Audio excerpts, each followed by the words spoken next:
ضيق خلقك الحمد لله.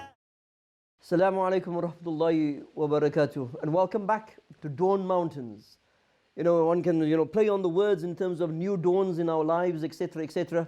But wallahi, until you've come to visit Dawn Mountains in the Franschhoek Valley here in the Western Cape, it's very difficult to speak about any other dawn. Beauty personified. To feel the majesty of our Creator, Allah Almighty, is to simply walk along Dawn Mountains, to listen to the flow of water, to listen to chirping birds, and indeed to listen to its silence. With me still is the owner Mahmoud Surti, and then the spokesperson for Dawn Mountains, Shoaib Manjura. Shoaib, we were just speaking during the break and trying to establish again, and again I want to simply in the opening few seconds just remind persons with regards to the vision.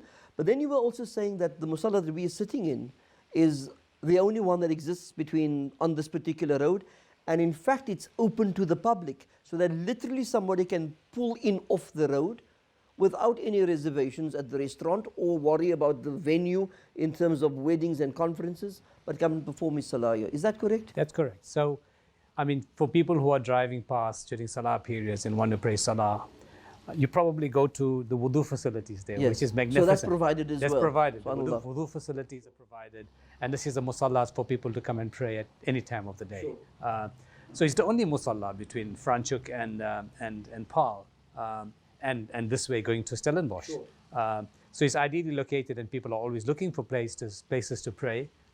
So what better setting on the water with a fountain running? It's a wonderful place to kind of dig deep into your spirituality, and with the peace and tranquility that you get. It is precisely. It's something that it almost feels as if you get dipped into once you come, in through the gates of Dawn Mountain. And I'm sure then, Brother Mahmoud, this particular facility here is in terms of the musalla. You mentioned earlier, the role that you played in the Newcastle Mosque and then in the Brisbane Mosque in Australia. This obviously was just a logical extension for you to build this particular the musalla that we are sitting in at the moment, yes? Absolutely. I think this is the fourth one in the world that's on the water. Really? Yes. You should have told me that before I came on. Really, I was studying. Wow. So we're very proud of it, not from an ego point of view. And may Allah subhanahu wa ta'ala bless this place. And I like the idea of, as well as any Muslim, whenever we travel, we're looking for places to pray. And before I acquired this property, people used to come and pray at my house on the opposite farm. Okay. So that brought it on. And one day I asked Maulana Bam, I said, I have a question for you and I want to open a musalla. He said, why are you asking me? You should have done it yesterday already. Sure. So that was very encouraging, okay. Alhamdulillah. And then by its extension, and alhamdulillah, given the type of persons that I'm speaking to, clearly all the facilities, Shoaib, the catering, the restaurants, completely halal. Yeah. So this is after a long debate, it's an alcohol-free venue, okay. Which I think many people would feel very comfortable with. All the meat here that provided would be halal. The restaurant will be halal.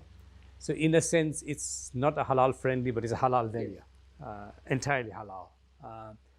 And hopefully in the broader sense of the word halal, not just the meat and the drinks. Not in the consumption, yeah. Yes. I hear you. It's in a sense, that's the spirit in which this venue is also being developed, in the sense of its halal. And I think there's many other communities who are looking for non venues without alcohol, and this would be a wonderful venue for it, yeah.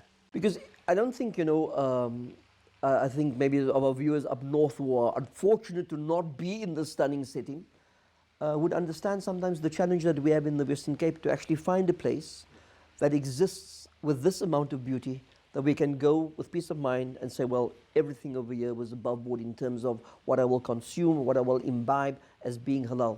So that it's not only fitting a niche in the market, as it were, from a commercial point of view, but I think just the spirituality that one feels when coming here. And I think maybe it's something, Mahmoud, that is something that you had considered. Given that it was always going to be halal, given the nature of your background, etc., I think that was the easy part.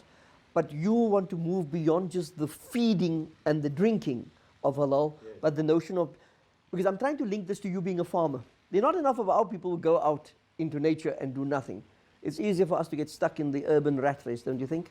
Yeah, I was fortunate enough to be born on a farm. Sure. And throughout my life, I had cattle farms in Newcastle as well as in Australia. Okay. So farming is in my DNA. All right. So it's a no-brainer for me. Sure. I'm within my space, so to speak. Okay.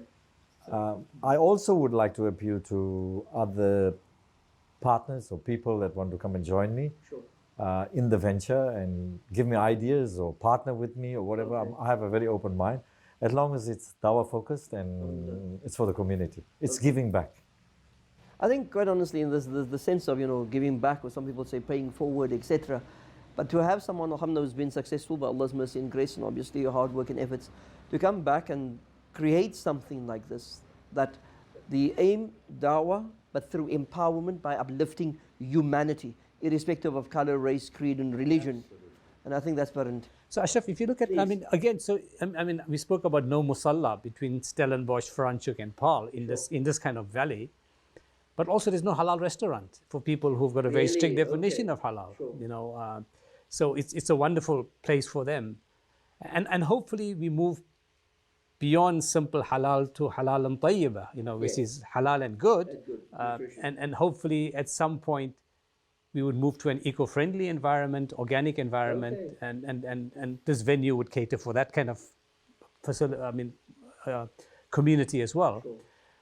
But I think just what Mahmoud has said now, that Mahmoud not only wants to partner with other people, but he's always mentioned to me that he wants to mentor people. Oh, sure. So he's got a history in farming, he's got a history in cattle farming, and he's very open to mentoring new and young people who want to get into farming. Okay. He's very keen on doing that. So anybody who is interested, he's available to assist them. Okay, no, that's stunning. Again, because I'm trying to think, again, you spoke earlier with regards to the linking to other organizations, and you mentioned Jamiatul Quran. I know they're having a function here on the 7th of December with regards to celebrating the banquet of the 50th anniversary. And so there's some sense of synergy between Dawn Mountains and Jamiatul Quran. That's great. But when you're speaking about, Mahmoud, in terms of his own expertise, that sense of mentoring, I'm just wondering, what's the sort of contact details? How does one get a hold of Mahmoud? There's obviously a website, I hope. When do you expect to be up and running? Not that certain things can't be running parallel, Mahmoud. I know that the conference center is available already. Yes, beautiful. it is. The wedding facility is available. That's stunning. In terms of catering, though, do you provide that in-house? Would that be brought in by individuals? No, going forward, we are providing our own in-house catering. Okay. To carry on what Shoaib had spoken in terms of your mentoring and your life experience, as it were, to teach people about cattle farming and life or just farming in general, you envisage that to be part of the training that we're speaking about? Absolutely. Or is it something separate that you're going to be doing? No, it's part and parcel of whatever we're planning here. Okay. So we've asked a lot of people to join us. Sure. To help us to set up the training center. Okay. Inshallah, and that will happen. I'm sure it will happen. Shoaib, you were about to say something? Yeah, so there's a broader vision for it, and this is work in progress. Okay. So as you said, there's kind of some things are completed, but there's other things which are still, we've got a vision for. I mean, Mahmoud's got a vision of building a museum, an Islamic museum, around here. I mean, we live in a Western Cape and we don't have a Muslim museum in a Western Cape. So we've got a District 6 museum, but we don't. And we've got a museum in Buka, but we don't have a Muslim a history of a Muslim history. And if you look at this place historically, I mean, thousands of years ago, the Khoi and Hassan used to live in this area, and Franschhoek used to be called Elephant's Corner. Yes. And when the French Huguenots came, that's when it became Franschhoek. Absolutely. So there's also there's kind of a history here of persecuted people being brought here, like the French Huguenots, who in turn drove the Khoi and Hassan people of the land, and the Dutch settlers who came. So there's a wonderful history here as well, which I think we could tap into at some. I'm just wondering if that wheel hasn't come full circle to have a farmer from Newcastle, a Muslim man of color, who had gone off to Australia, who has now come to get our little piece of heaven here in Franschhoek Valley at Dawn Mountains. You understand what I'm saying, Shoaib? Well, I think it certainly turns heads. Yes. He's probably the only non-white farmer in this area. Are you serious? Yes. And then he wants to speak, he's going to do everything halal, no alcohol in Franschhoek? Really? Okay. So on the wine route, you'll find a non-alcohol farm, Subhanallah. which is wonderful. Absolutely. Yeah. And I think for me that ties in with what Mahmoud had said right in the beginning. It was Allah who willed for him to come. He had no intention of returning. He said that right in the beginning. He had no intention. And so the contribution that Dawn Mountains can make to the Ummah, particularly in the Western Cape, is quite honestly unlimited. For any person who visits, because needless to say, for the persons perhaps not familiar with the area, this is part of the tourist route to come to Franschhoek and then to pass Dawn Mountains. And to have a Muslim-owned, Muslim-run place here, quite honestly, adds value to all our lives. Shoaib, we've got about 30 odd seconds left. Let's wrap this up. Yeah, so from a cultural point of view, so the museum would also be an art gallery. Sure. Mahmoud's wife is a wonderful artist, and she's got all her art's work sitting at beautiful. home, and hopefully there'll be a gallery. So this is a multi-talented family, you know. And artists who want to come here and paint. I mean, could you ask for a more beautiful setting? Shoaib, you know, just listening to you guys, quite honestly, the sky's the limit. It's almost what can't you do at Dawn Mountains. Last word to you, the owner. Also, we envisage Muslim writers can come and write books here and take sabbaticals and also use them for empowering youth. Sure. Great stuff. I want to thank Shoaib Manjara, spokesperson Dawn Mountains, and their owner Mahmoud Surte. It's been an extreme privilege to meet you and engage with both of you. And allow me then to say to our viewers, we've come to you today from Dawn Mountains, situated here in the Franschhoek Valley in the Western Cape. Exquisite beauty, but more than that, I think if we've listened to these two brothers and these two gentlemen with regards to the vision, I say to you there is no limit to what can happen here at Dawn Mountains. We've spoken about halal in terms of the concept of food. We've spoken about retreats, weddings, conferences. Now we speak about artists, writers.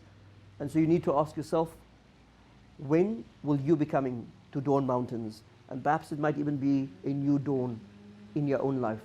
Until we meet again. Wassalamu alaikum wa rahmatullahi wa barakatuh. لا لا لا ما تسوى الدنيا تضيق خلقك الحمد لله ما حد بياخذ منك رزقك هدي وارتاح ثابر واطمح من حقك بس بلاش العين لا لا لا ما تسوى الدنيا تضيق خلقك الحمد لله ما حد بياخذ منك رزقك هدي وارتاح ثابر واطمح من حقك بس بلاش